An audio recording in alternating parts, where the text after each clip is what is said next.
Welcome to HBO Week.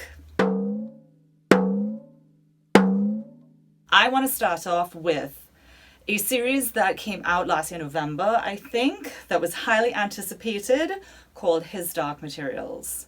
Gentlemen, there is a war raging right now with the Magisterium. And disclaimer, I'm not somebody who has read Philip Pullman's books that this is based on. Between those trying to keep us in ignorance and those willing to fight for truth and freedom. So people who have criticisms that have to do with what was or was not in the book, I'm not coming at it from that angle. Who will stand with me? The style of it is going to be very appealing to fans of steampunk. I believe that it does have enough root in Philip Pullman's Victorian era inspiration. It's got gorgeous cinematography throughout. And I'm talking everything from the widest shots of beautiful dusty white tundra to richly colored silk on a woman's dress at a party. The way each thing is shot is done with thought and skill, and A+ on that for sure. You're going to enjoy the look of it throughout. The first episode kind of set you up for a bit of a slow burn in the pace. We represent a number of families who have lost children. Because I didn't have expectations, I was ready to keep going and was always recognizing why they were doing what they were doing. Please don't hurt me. And very quickly, those animals that you see using really incredible CGI, always believable. I mean, wow, if only the first Harry Potter could have had that level of CGI, like seriously. Has anyone seen a bear?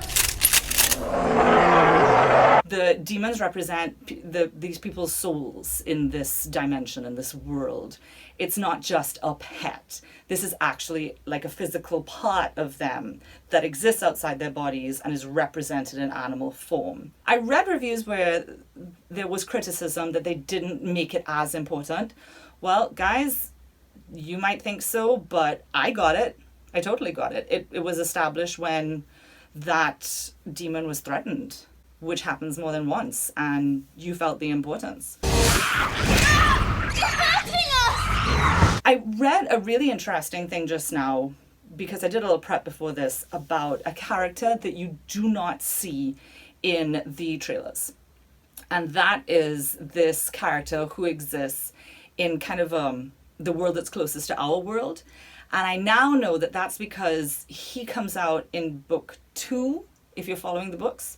So for them to market the show, I guess they made the decision to not include him, to stick to the elements that people were going to be looking forward to. But now that I understand that in book 2, this whole nother thing comes in, I'm really appreciating his character even more because I loved him. I loved the actor and I loved the story and I loved the back and forth between the two worlds. And I love the supporting cast that came out as a result of having to go back between those two worlds. And I want to go and read these books because I can't imagine how they would do it any other way. So let's talk about the acting. These standouts are absolutely the main character, Lyra. How am I supposed to trust you when no one tells me the truth? Daphne Keane manages to kind of be all things. She is young and naive, but she's an old soul and she's wise. She's mischievous, but she's caring. She's intelligent, but she's not overly precocious. I think that the actress manages to carry the film very well because she basically does. She's in practically every single scene. The actress is, I was told, 15 years old. And so they actually shot the first and second almost simultaneously because they don't want her to age out. And the boy that I mentioned earlier will as well. Same thing, these two actors, which I think was a smart move, though some critics are saying that they want them to make some improvements and are scared they can't because they've already shot everything. It's interesting, so, we'll see. She can read the alethiometer. She will be more valuable to us than any soldier we have. I appreciated her, rough and tumbleness as well, that they didn't make her this porcelain little doll. Sometimes children can disappear. Ruth Wilson, who plays Miss Coulter, if you've seen her in Luther, you might say that she's just playing the same character. I mean, maybe. But the fact is, this role called for some of the same energy. You're an explorer too, just like my uncle. I can teach you to wield power, but you must let me mold you. And this actress is able to give that perfectly. She can switch on that dime from caring and lovely to insane, and that is so needed and adds so much. There is a point in this movie where this woman gets upset, and when she opens her mouth, there is this angry line of spittle that you can see. And I'm sorry, I don't know if I've ever seen that, on an attractive actress in a movie before, because wow, that conveyed her rage very well. Tell me where the alethiometer is, or I will destroy all of this. The costuming department, what you guys did with every single character as well, oh, nice. I want all her clothes and her waistline. Can I watch this with my daughter? She's 9. This, it's an alethiometer. I feel like I might be waiting a year. And I'm also thinking that I might do the same thing I did with Harry Potter. It is illegal unless approved by the magisterium. Order these books and start doing a chapter a night with her, and that might be a better introduction and set us back the appropriate amount of time. What does it do? It tells you the truth.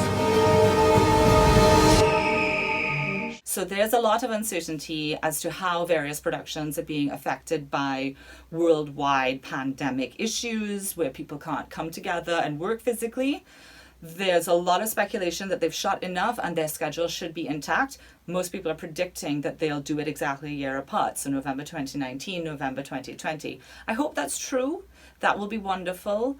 Certainly, I don't want to encourage production crews to be coming together to do work when it is not advisable to do so I'm not pressuring. But folks at Bad Wolf, BBC, HBO, I will continue my HBO subscription. If this is coming out in November, let me know. It's time. I know. Leave it in the comments.